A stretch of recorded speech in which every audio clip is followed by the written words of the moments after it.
Hello guys. Today we're making a formwork for a mirror. I found these two cool candlesticks. You can order them from a craftsman who deals with metal if you know anyone for a mirror base.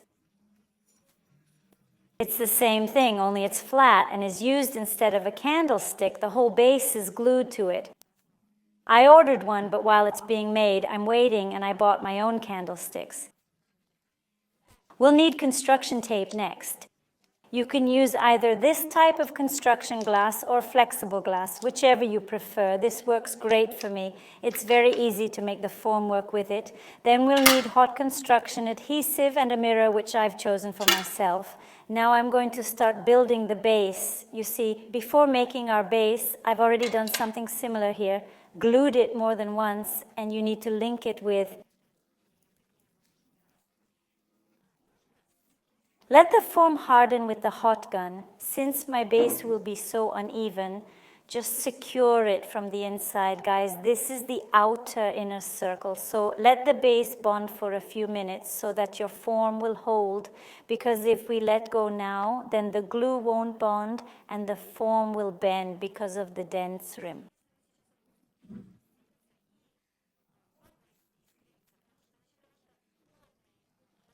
You need to give it a little time for the glue to harden. You can do it with flexible glass. Everything is much simpler there. I was making the first part out of flexible glass for the first base, and I was inspired by this idea, and I made formwork for the table for the students for the silk and intensive courses out of this mem edging. I don't know what to call it. And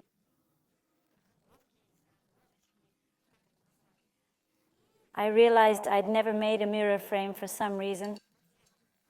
I decided to make a mirror frame with a silk effect.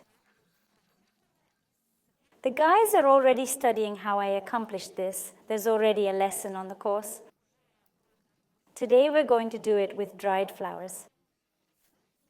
I contemplated using dried flowers or dried fruits, since dried fruits are hugely popular right now. So if you've got the time, strawberries, pears, dry them. This will be useful in resin filling. Look, I've done it in the center, fixed it with a heat gun, and now we're making the outer border. If you're going to make an uneven drop like I did, a drop of distance as I call it, just like the second hand of a clock, then you just have to hold it for a while for it to stick. This happens quite quickly now we're working on the exterior. I'm going to cut it off now. Let's see how we do it. I'll stick the strips together immediately so that I have an understanding of how to form it. Then, guys, we'll need a sealant to go over all this. Because our resin is such a crafty thing, it will surely find a hole.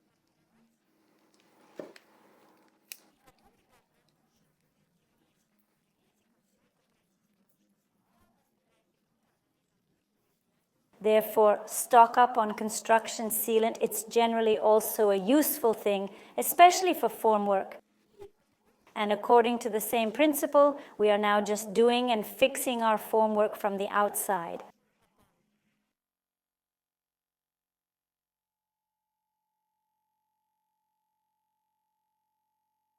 So when we made the fastenings with a gun, we go over with the sealant. Oh, on the contour, guys, we press the spout well to the table and quite thickly together.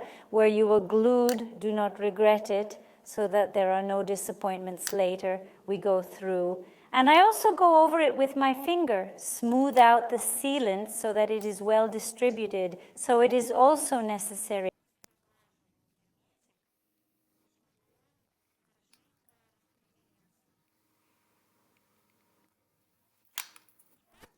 It will need to go through the inside, fix the internal part so that nothing leaks anywhere here.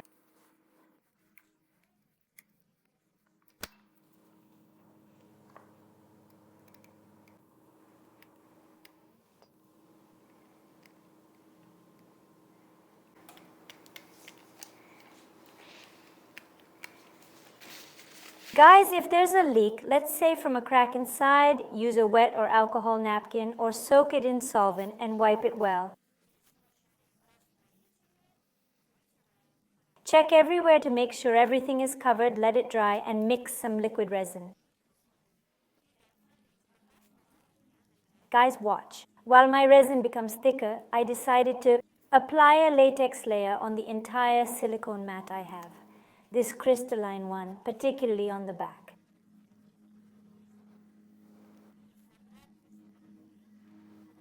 Make it thick enough to cover the whole surface of the mat. It's important for it to stick, otherwise it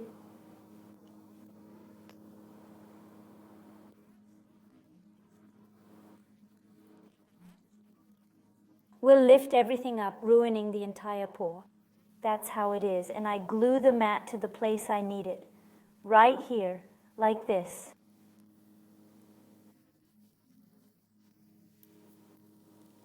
You might ask why I'm doing this.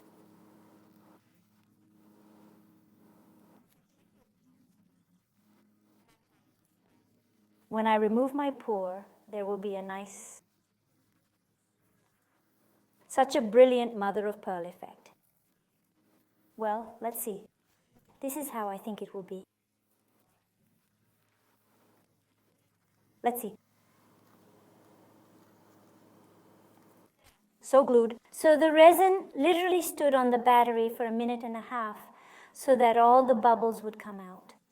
Now I want to tone it slightly, so I will drop a drop.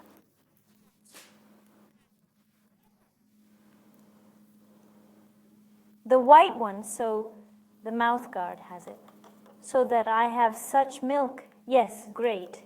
And another drop of pearlescent peach there is. And now, guys, when you apply the first layer, if you have an uneven surface, well, not perfect, not optical glass, apply a little more than necessary, so that then there's a layer for you, so you don't touch the flowers.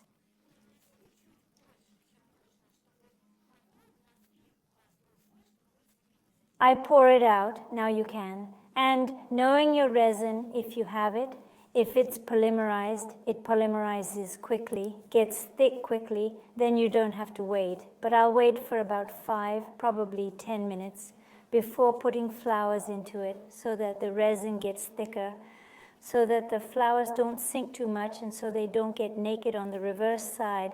I understand, yes, I'll wait. So my time's been, we removed the bubbles. Yes, if I remember correctly, we removed the bubbles.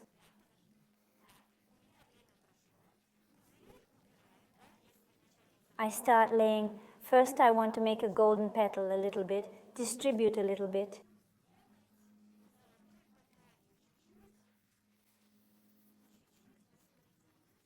Gold leaf.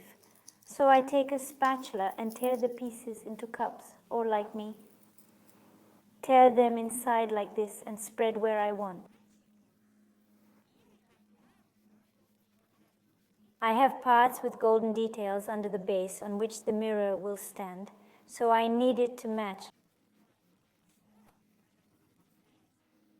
Look guys, if you have really lush flowers, like really big ones, it's better to first dip them in resin or pour some resin on them, because the inside space between the petals will cause bubbles.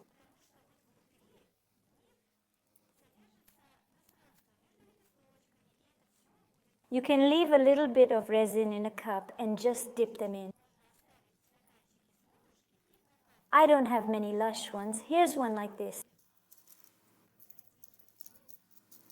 The rest seem to be small. So first I want to make some flowers. Then I'll put this one here and then some leaves, like this.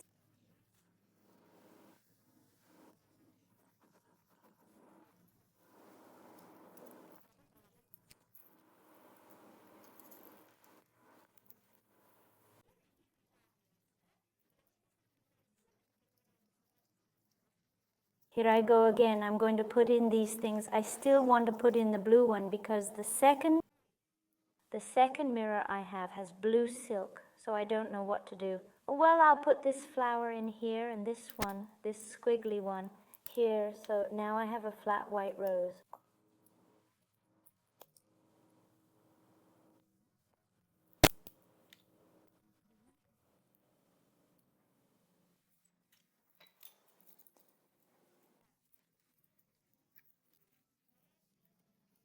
Where can I put it? It's very big. Well, I don't want to break it. Let's scatter the little ones like this. The petals, you can put a branch right there, pink flowers. Now I have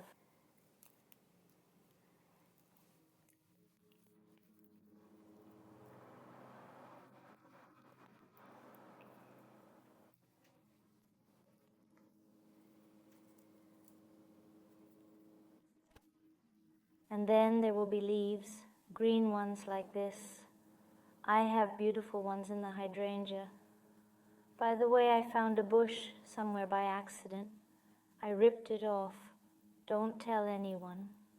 My husband scolds me so much for this. And if everyone comes up and picks it, then there will be no flowers left, Natasha. I agree. That's why I'm buying already. In pots and tear them so as not to listen to his lectures. So, oh, well, there you go. It's like I'm in and I don't want to. Even if you don't think about it, it's not going to work.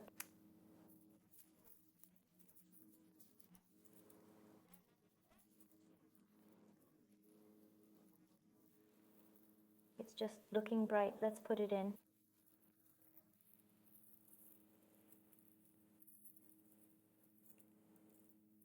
By the way, you can't eat dried flowers at all because it's all very cool.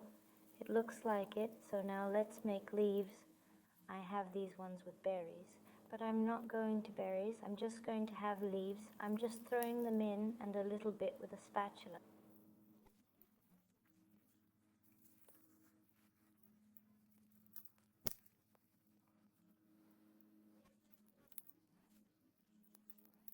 I'm heating it, and in general I had an idea to make this mirror mat. Well, I'll see how it will become out, okay? And now be careful, guys. Gently sink your dried flowers a little bit. They should all be there. Those that will not be in resin, they will be in a later close. Dried flowers overlap. I will cover milky white, directly dense.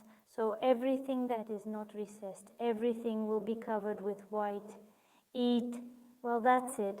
Leave it to dry. The coolest thing. If it was possible, I would like to turn it over and see what.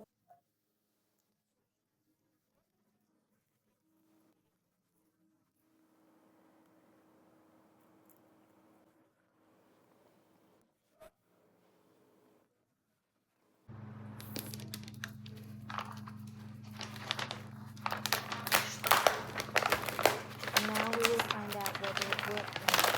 It will but most importantly, tightly. I think what it is at all, what the hell, and this is me, a crystal mat.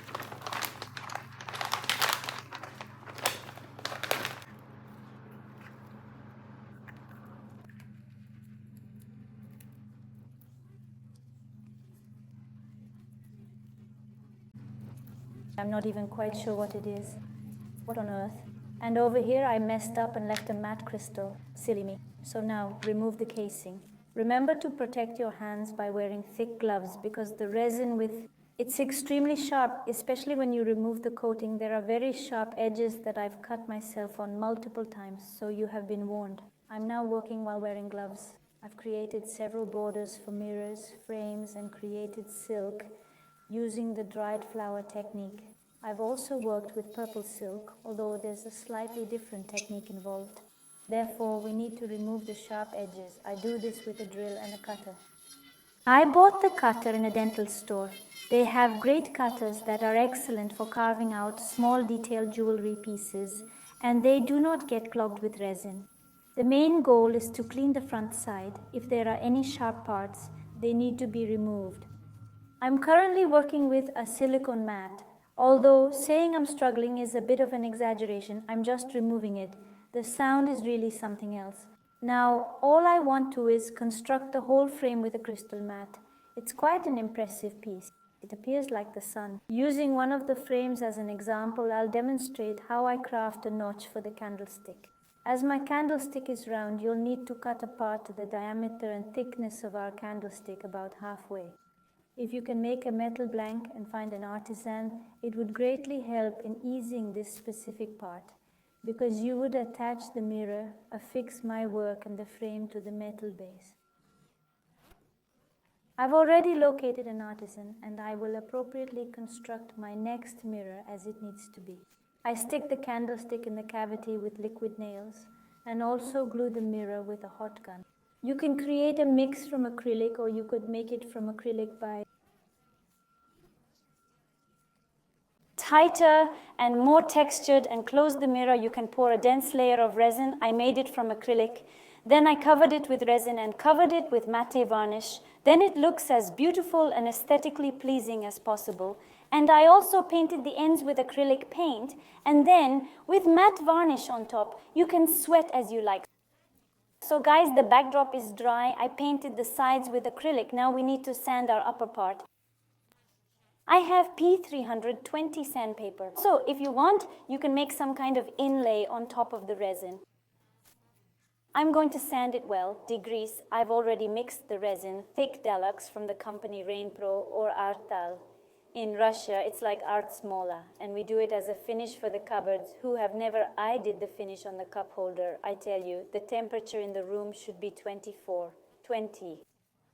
Resin loves heat, but the hotter it is, the faster the resin will polymerize. If the resin comes from your cold, you know, as close as paraffin, it's no big deal. The resin shrinks in the cold and it gets cloudy. Put the component in a closed bottle under hot water and warm it up properly or near the heater. I always have it near the heater. It has warmed up. Thick resin doesn't need to be held very long. Deluxe Rain Pros is just super dense. It's enjoyable to work with it because it's just very thick and it settles down the way I need it. I brought it to her. It was a little paraffin wax for me. It was on the heater for 6 minutes. I've set the temperature to 29 degrees. I've kneaded it for a minute. Now it stands on the heater releasing bubbles. Then I will remove it.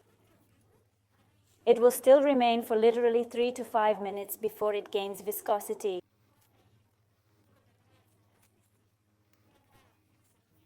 When my fat-free pole, I'll cover it, but I'll explain everything step by step. Take sandpaper and sand. If you have a sander in general, it's perfect and doesn't require strenuous sanding. I want the edges to be as geometric and sharp as possible. If you want to make a caramel edge, that is for the resin to go out of bounds, then you need to grind the sharp edge so that the resin. Based on the temperature sensation, there is hot tea that you can still hold, which is not unbearable. And there's warm tea, yes, which is getting heated. My resin is like warm tea right now. Like warm tea, I can't use it to finish because it will run away. So I'm still waiting for it to get viscous. Plus the resin in the volume in a narrow cup gets viscous faster. You should also understand what getting viscous means. If you are totally such a beginner, each resin has a lifetime. That is the time it's liquid. You have to read or write to the manufacturer. Ask, because knowing this time will help you. This knowledge will help in creating different effects, in developing various techniques. Also in the finish, if your time, for example, you have 40 minutes of life, then your working time is 25 plus 20 to 25, a maximum of 27 minutes. The time you can wait, later the resin will be, it's just thicker to gain viscosity. Right now I have a warm one, and I'll still stand, wait, hold the burner nearby, remove the bubbles. Again, I repeat, if you want to make some kind of inlay, also pebbles, I don't want to because I have enough of all this stuff. And so inside, what is another trouble for beginners when applying the finish? The first is if the resin did not wait, if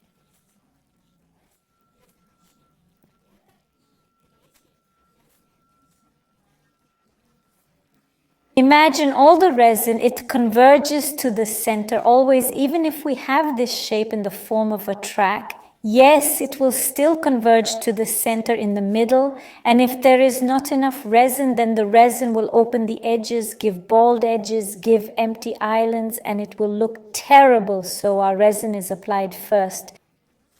Spread it out with a thin puddle, see how it moves, how it behaves. If there is any curvature, substitute a stick, a leaf, a piece of paper, a line, add further. The resin can't stand stinginess if a thin layer is applied. He will only give you one more amendment to the material you've used because there will be areas that are overly exposed, areas that have been missed. There will be discrepancies, so don't hold back. Pour it on thick enough, rich enough, so that your resin is, like a 3D effect, of course. So it doesn't overflow the edges and so it doesn't get wasted, but we keep an eye on all of this and manage it as our surface allows. The main thing is that our resin has thickened and gained enough viscosity when you've spread your resin. Spread it evenly over the surface, gently with smooth motions, without scraping, without reaching the base of the item. Stroke it gently and accurately. You can take a drop on a spatula and run it along the seam where the edge of our item is. Then your resin will surely not expose this edge. You'll have a nice, perfectly rounded, giving a 3D voluminous result. Let our finish set and admire it together, being proud of it. Please tag me, leave comments, like it, didn't like it, what other frames to make, which other versions to show you, let me know. I'll be happy to see your experiments. Have a great day, everyone.